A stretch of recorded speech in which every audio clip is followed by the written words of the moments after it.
Ito po yung alternatibong dinaanan ng mga sasakyan noong nag-aasfalto sa may bantog. Check, mic check.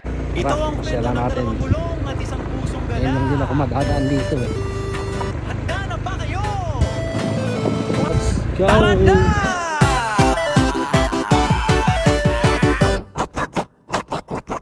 Mula sa usok ng Bulacan, ako'y lumarga sa zigzag ng Quezon Road. Doon tayo mapunta, ninanamnamang lamig ng Baguio at Sagada. Sabay baba sa Bicol, mayon ay nakita ang init ng kape sa gilid ng kalsada. Kwentuhan sa kapwa rider, tayo ay iisa. Ako si Monto, naglilibot sa Pinas. Sa bawat liko ng manibela, lungkot ay lumilipas.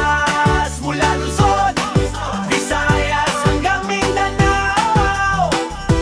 Sa ganda ng ating bayan, ako ay natutunan.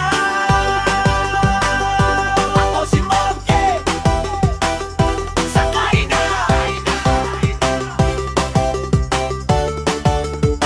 Isinakay ang motor sa barko, tawid dagat na Cebu, Iloilo, Bacolod. Sarap ng inasal, diba? Sa chocolate hills ng Bohol.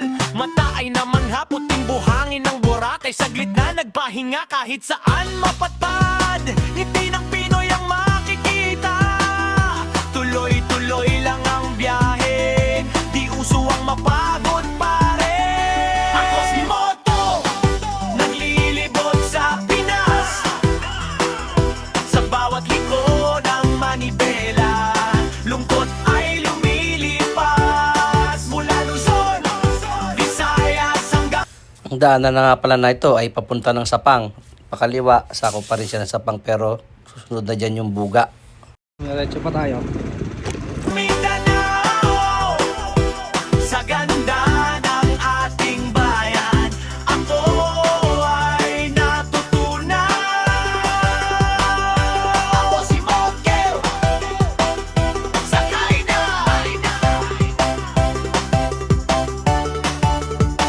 Heto na ang Davao, durian ng Yata ito. Doon tayo sa kabila naman doon. Okay, hindi may daanan pa.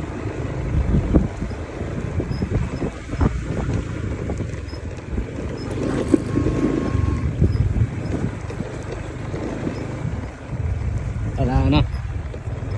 Mga boss.